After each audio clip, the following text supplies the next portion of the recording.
कृष्ण गोविंद हरे मुरारी हे नाथ नारायण वासुदेव अनंत वैकुंठ मुकुंद कृष्ण अनंत वैकुंठ मुकुंद कृष्ण गोविंद दामोदर माधवेति गोविंद दामोदर माधवेति गोविंद दामोदर माधवेति। जय श्रीमन्नारायण।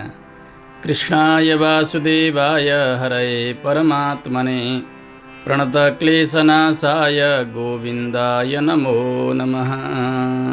ओम नमो भगवते वासुदेवाय। अथ द्वितीयोऽध्यायः। श्रीशुक उवाच एवं ते भगवद्दूता यमदूताभिभाषितम् उपधार्याथ तान् राजन् प्रत्याहुर्नयकोविदाः।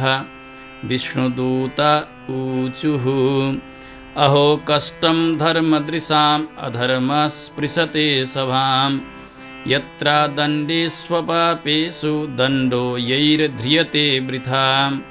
प्रजानां पितरो ये च शास्तारः साधवः समाः यदि स्यात्तेषु वैषम्यं कं यान्ति शरणं प्रजाः। यद्यदाचरति श्रेयान् इतरस्तत्तदीहते स यत्प्रमाणं कुरुते लोकस्तदनुवर्तते। यस्याङ्के शिर आधाय लोकस्वपिति निर्वृतः स्वयं धर्ममधर्मं वा न हि वेद यथा पशुः। स कथं न्यर्पितात्मानं कृतमैत्रमचेतनं विस्रम्भणीयो भूतानां सघृणो द्रोग्धुमर्हति। अयं हि कृतनिर्वेशो जन्मकोट्यं हसामपि यद्व्याजहार विवशो नाम स्वस्त्ययनं हरेः। एतेनैव ह्यघोनोऽस्य कृतं स्यादघनिष्कृतं यदा नारायणायेति जगाद चतुरक्षरं। स्तेन सुरापो मित्रधृग्ब्रह्मः गुरुतल्पगः स्त्रीराजपितृगोहन्ता ये च पातकिनो परे।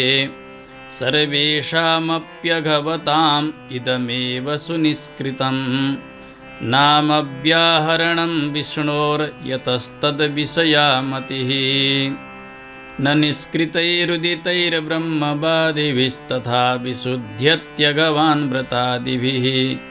यथा हरिर्नामपदैरुदारितैस्तदुत्तमश्लोकगुणोपलम्भकम् नैकान्तिकं तद्धिकृतेऽपि निष्कृते मनः पुनर्धावति चेद सत्पथे। तत्कर्मनिर्हारमवीप्सतां हरेर्गुणानुवादः खलु सत्त्वभावनः। अथैनं मापनयत कृताशेषाघनिष्कृतं यदसौ भगवन्नाम म्रियमाणः समग्रहीत्। साङ्केत्यं पारिहास्यं वा स्तोभं हेलनमेव वा वैकुण्ठनामग्रहणम् अशेषाघहरं विदुः। पतितस्खलितो भग्नः सन्दष्टस्तप्त आहतः हरिरित्यवसेनाः पुमान्नार्हति यातनां। गुरूणां च लघूनां च गुरूणि च लघूनि च प्रायश्चित्तानि पापानां ज्ञात्वोक्तानि महर्षिभिः। तैस्तान्यघानि पूयन्ते तपोदानजपादिभिः।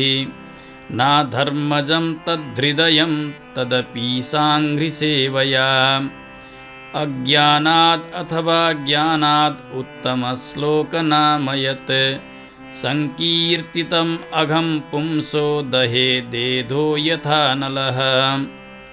यथा गदं वीर्यतमम् उपयुक्तं यदृच्छया अजानतोऽप्यात्मगुणं कुर्यान् मन्त्रोऽप्युदाहृतः।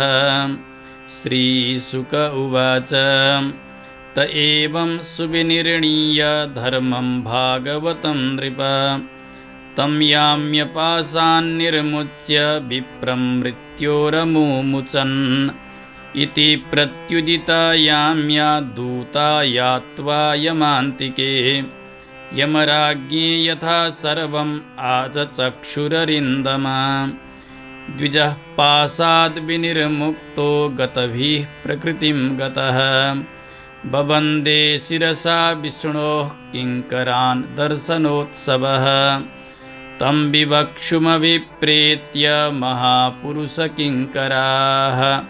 सहसा पश्यतस्तस्य तत्रान्तर्दधिरे नघ अजामिलोऽप्यथा कर्ण्य दूतानां यमकृष्णयोः धर्मं भागवतं शुद्धं त्रैविद्यं च गुणाश्रयं भक्तिमान् भगवत्यासु माहात्म्यश्रवणाद् हरेः अनुतापो महानासीत् स्मरतो शुभमात्मनः अहो मे परमं कष्टम् अभूत् अविजितात्मनः येन विप्लावितं ब्रह्म वृषल्यां जायतात्मना धिङ्मां विगर्हितं सद्भिर्दुष्कृतं कुलकज्जलं हित्वा बालां सतीं योऽहं सुरापाम् असतीम् अगाम् वृद्धावनाथौ पितरौ नान्यबन्धू तपस्विनौ अहो मयाधुना त्यक्ता वकृतज्ञेन नीचवत् सोऽहं व्यक्तं पतिष्यामि नरके भृशदारुणे धर्मघ्नाः कामिनो यत्र विन्दन्ति यमयातनाः किमिदं स्वप्न आहोस्वित् साक्षात् दृष्टमिहाद्भुतं क्व याता अद्यते एमां व्यकर्षन् पाशपाणयः अथ ते क्व गताः सिद्धाश्चत्वारश्चारुदर्शनाः व्यमोचयन्नीयमानं बद्ध्वा पाशैरधो भुवः अथापि मे दुर्भगस्य विबुधोत्तमदर्शने भवितव्यं मङ्गलेन येनात्मा मे प्रसीदति अन्यथा म्रियमाणस्य नाशुचेर्वृषलीपतेः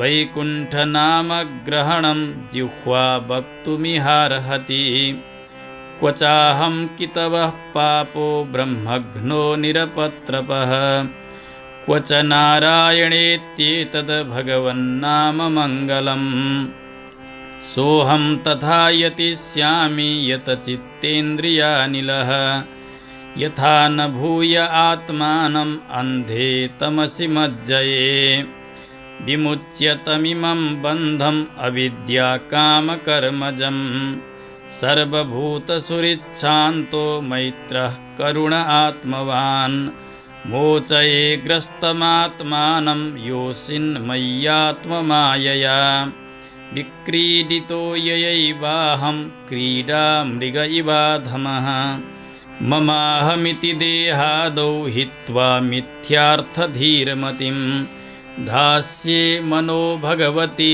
शुद्धं तत्कीर्तनादिभिः श्रीशुक उवाच इति जातसु निर्वेदः क्षणसङ्गेन साधुषु गङ्गाद्वारमुपेयाय मुक्तसर्वानुबन्धनः स तस्मिन् देवसदन आसीनो योगमाश्रितः प्रत्यारितेन्द्रियग्रामो युयोज मन आत्मनि ततो गुणेभ्य आत्मानं वियुज्यात्मसमाधिना युयुजे भगवद्धाम्नि ब्रह्मण्यनुभवात्मनि यर्ह्युपारतधीस्तस्मिन् अद्राक्षीत् पुरुषान् पुरः उपलभ्योपलब्धान् प्राग् बवन्दे शिरसा द्विजः हित्वा कलेवरं तीर्थे गङ्गायां दर्शनादनु सद्यः स्वरूपं जगृहे भगवत्पार्श्ववर्तिनां साकं विहाय सा विप्रो महापुरुषकिङ्करैः हैमं विमानमारुह्य ययौ यत्र श्रियः पतिः एवं स विप्लावित सर्वधर्मा दास्याः पतिः पतितो गर्ह्यकर्मणा निपात्यमानो निरये हतव्रतः सद्यो विमुक्तो भगवन्नाम गृह्णन् नातः परं कर्म निबन्धकृन्तनं मुमुक्षतां तीर्थपदानुकीर्तनात् न यत्पुनः कर्मसु सज्जते मनो रजस्तमोभ्यां कलिलं ततोऽन्यथा य एवं परमं गुह्यम् इतिहासमगापहं शृणुयात् श्रद्धया युक्तो यश्च भक्त्यानुकीर्तयेत् न वै स नरकं याति नेक्षितो यमकिङ्करैः यद्यप्यमङ्गलो मर्त्यो विष्णुलोके महीयते म्रियमाणो हरिर्नाम गृणन् पुत्रोपचारितम् अजामिलोऽप्यगाद्धाम किं पुनः श्रद्धया गृणन् हरिः ओम तत्सद्। श्रीमद्भागवते महापुराणे पारमहंस्यां संहितायां षष्ठस्कन्धे अजामिलोपाख्याने द्वितीयोऽध्यायः। श्रीबालकृष्णचरणार्पणमस्तु। ॐ नमो भगवते वासुदेवाय। कृष्णाय वासुदेवाय हरये परमात्मने प्रणतक्लेशनाशाय गोविन्दाय नमो नमः। जय श्रीमन्नारायण। कृष्ण गोविंद हरे मुरारी हे नाथ नारायण वासुदेव। अनंत वैकुंठ मुकुंद कृष्ण अनंत वैकुंठ